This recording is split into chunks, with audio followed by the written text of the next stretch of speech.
السلام عليكم، معكم سارة في المطبخ. اليوم بدنا نعمل 4 أنواع مقبلات، تغيير عن المقبلات التقليدية لنغير جو على السفرة بطعم كتير لذيذ. حنعمل رولات الهوت دوغ بعجينة مثل القطن، عجينة جدا رائعة. وحنعمل قوارب الجبنة، وصفة كتير سهلة ما بتاخد معنا دقايق بالتحضير وبتبيض الوجه كمان على السفرة. وحنعمل كمان فطاير البطاطا بعجينة البطاطا ومحشية من جوا جبنة.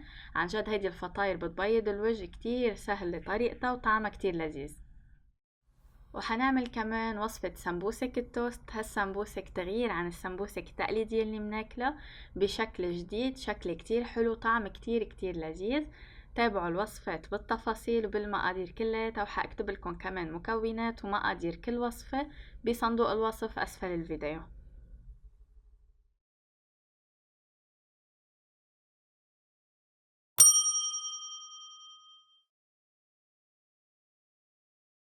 اول شي بنبدأ بتحضير قوارب الجبنة. تحضيرها ما بياخد معنا دقايق وجدا سهلة.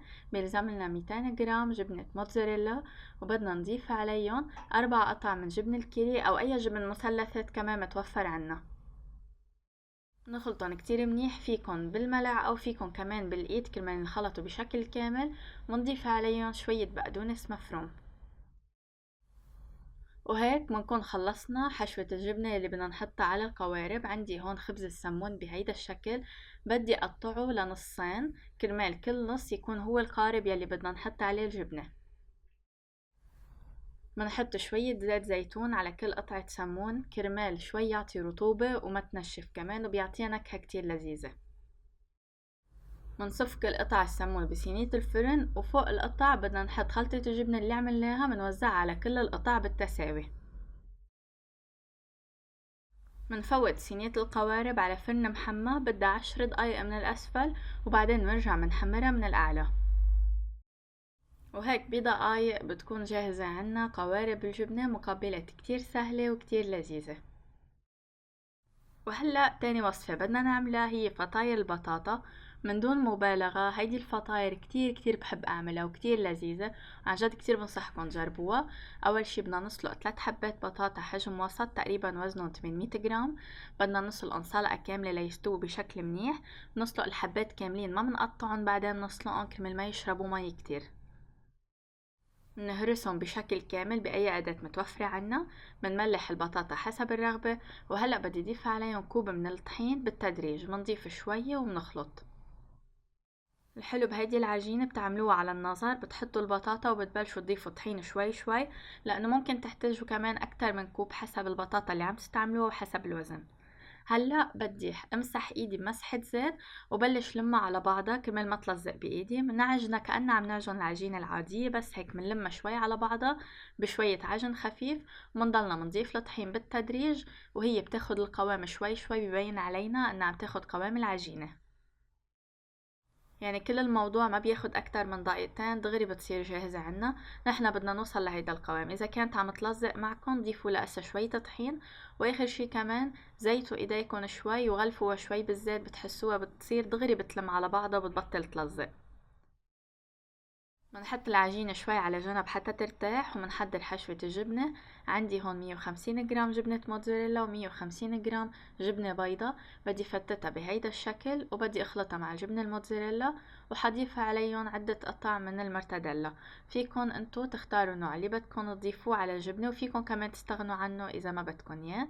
وهلأ بدنا نخلط المكونات كلياتها مع بعضها.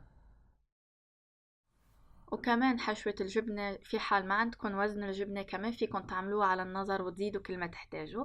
هلأ مثل ما شايفين العجينة عنا هون، حقسمها لأقسام حتى يسهل الشغل علي. وكل قسم بدي أقطعه لقطع حسب الفطاير اللي بدي أشتغل فيهم.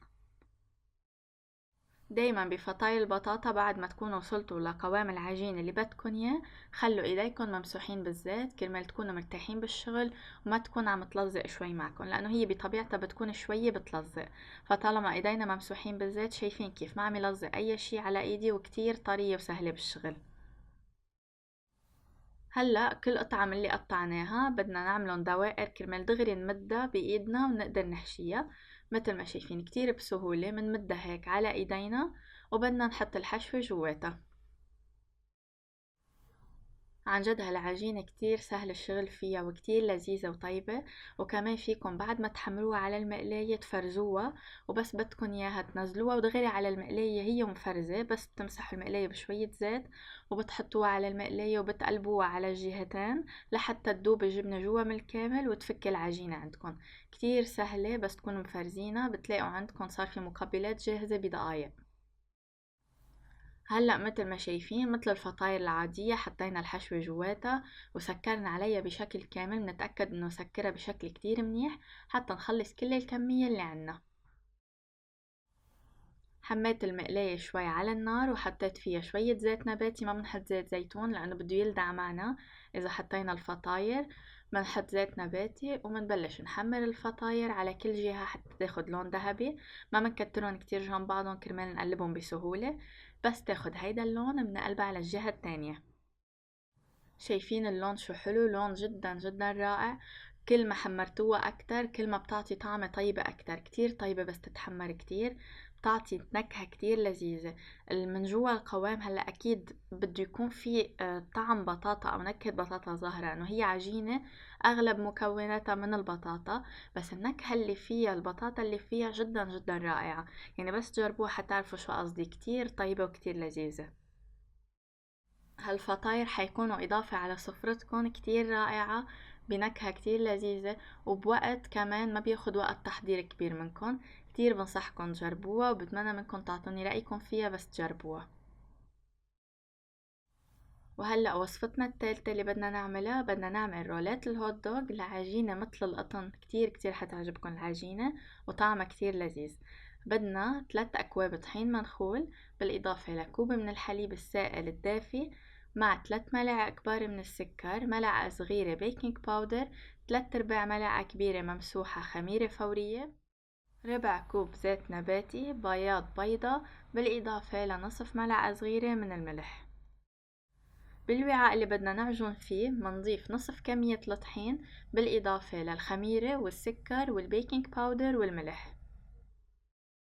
نخلط المكونات كلها منيح مع بعضها، بنفضي شوي مساحة بالوسط، وبدنا نضيف هلأ المكونات السائلة بياض البيضة والحليب والزيت. بدنا نخلطهم بالملعقة وبعدين بنبلش نضيف شوي شوي الطحين اللي فضل عنا. بهيدي الطريقة في حال انتو ما احتجتوا لكل كمية الطحين اللي بدنا نضيفها، لانه طحين عن طحين بيفرق، هيك ما بتكونوا ضفتوا كمية طحين زيادة عن اللزوم. منضيف فقط عند الحاجة، وبدنا نعجن بايدينا منيح لمدة 10 دقايق. العجن جدا مهم بهيدي الوصفة حتى يعطينا قوام لين وحلو. بنعجن منيح حتى تصير العجينة دغري هي بتبين علينا بس تكون جاهزة. هيك لازم تكون عنا لينة وناعمة بالإيد ومش قاسية. بدنا نغلف عليها وبدنا نتركها تتخمر حتى يتضاعف حجمها، يعني تقريبا ساعتين. الهوت دوغ يلي بدي حطه جوا العجينة منشفته منيح كرمال ما يطقطس عنا ويكون في مي بقلبه، وكمان على الصينية مسحة زيت جدا جدا خفيفة، ما كترت ابدا لانه كمان بدي نشفهم بعد ما يطلعوا عندي من المقلية كرمال ما يرطبوا العجينة من جوا. هلأ العجينة اختمرت عنا بشكل كامل، شايفين ما شاء الله العجينة شو حلوة، كتير لينة وكتير طرية، بتنفع للفطاير هالعجينة، بتعطينا نتيجة قطنية جدا رائعة. هلأ قسمت العجينة لنصين كرمال كل نص اشتغل فيه بسهولة اكتر. وهلأ النص اللي حطيته قدامي بدي مده بهيدا الشكل حتى ينمد بشكل كامل. بعد ما نمدها منيح بدنا نقطع الاطراف اللي شكلهم مش متساوي تيطلع عنا شكل منيح، كرمال نقطع القطعة تكون كلها متشابهة بنفس الشكل. بس تمدوا العجينة ما تخلوها كتير سميكة بشكل كتير كبير كرمال ما تطلع معنا العجينة اخده سماكة اكتر من اللازم، لان احنا هسه كمان بدنا نتركها تتخمر وتنفش. هلا مثل ما شايفين القطعة اللي عملتها فوق كل قطعة بدي لفها بهيدا الشكل بشكل خفيف، وبعدين بدي حط قطعة الهوت دوغ فيها وبلش لف عليها. نتأكد بهيدي المرحلة انه نحنا منشفين كل قطع الهوت دوغ قبل ما نحطن جوا العجينة كرمال تلزق عليهم العجينة وما تفصل عنهم بالخبز. واخر جزء بس بدنا نلفه مثل ما شفتوا، لزقته شوي من تحت كرمال ما يفك ويطلع عنا من الجهة التانية. هعمل كمان قطعة قدامكم منلفها بهيدا الشكل. شفتوا كمان اول الشي الجزء اللي حطيته من تحت كرمال كمان يقفل عليه، والجزء الاخير كمان بسكره من ورا حتى نخلص كل القطع اللي عنا.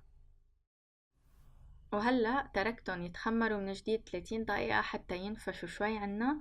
وبعد ما نفشوا بدي ادهن وجهن بصفار بيضة مع ملعقة كبيرة من الحليب السائل، وضفت عليهم كمان بيضة زيادة للاحتياط كرمال ما تخلص الكمية عندي. بس انتو فيكن تكتفوا بس بصفار بيضة وحليب، وفي حال نقصكم ترجعوا بتزيدوا.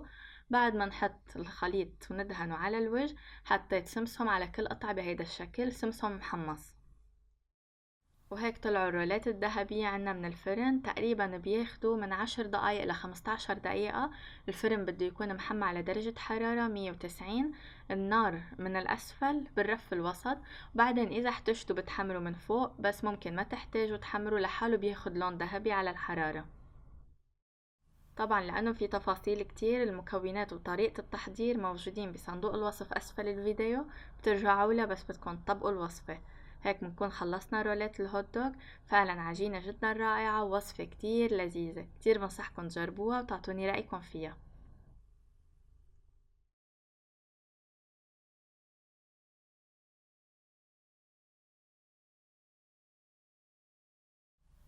وهلأ آخر وصفة عنا وصفة جدا مميزة وكتير لذيذة وجديدة بالتقديم. عنا سمبوسك التوست. هلأ بدنا نحضر أول شي الحشوة.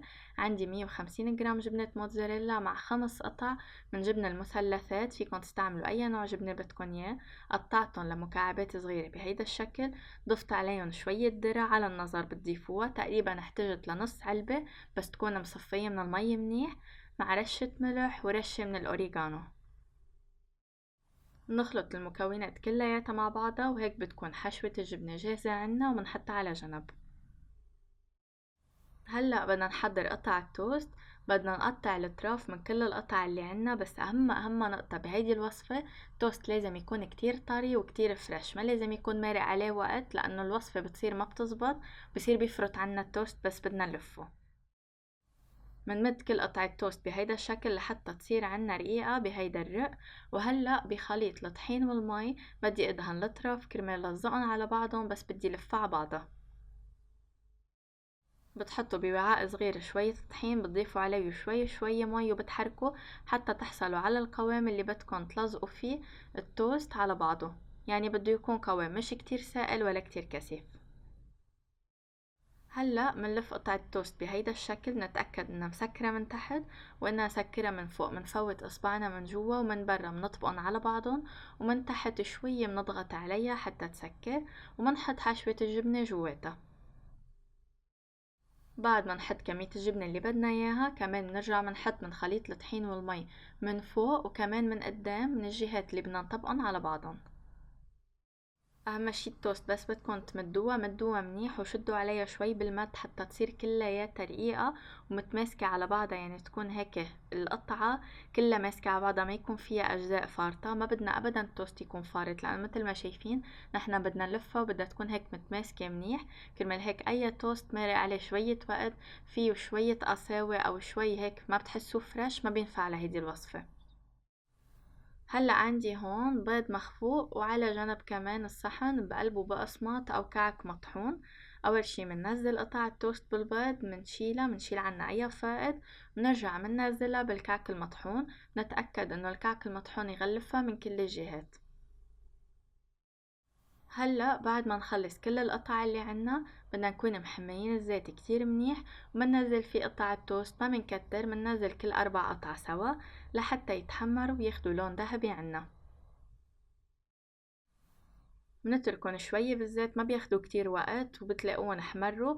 ما بنتركن اكتر من هيك حتى ما يصيروا كتير غامقين. هلأ بنرفعهم بنحطهم على ورق ليمتص الزيت منهم، وبعدين بنقدمهم مباشرة إنه سخنين. فعلا هالسمبوسك كتير لذيذين، كتير حيعجبوكم ان شاء الله ويعجبوا عيلتكم. قوامهم كتير حلو، ابدا ما بيشربوا زيت عنا، كتير بتحسون خفيفين ومنن طقال مع انهم مقليين. والحشوة اللي جواتهم مع انها كتير بسيطة بس كتير لذيذة. هيك بنكون خلصنا الفيديو لليوم، وخلصنا ال4 مقبلات. بتمنى منكم تجربون، تعطوني رأيكم فيهم، وقولوا لي اي نوع حبيتوه اكتر شي من ال4 مقبلات اللي عملناها. صحتين وهنا.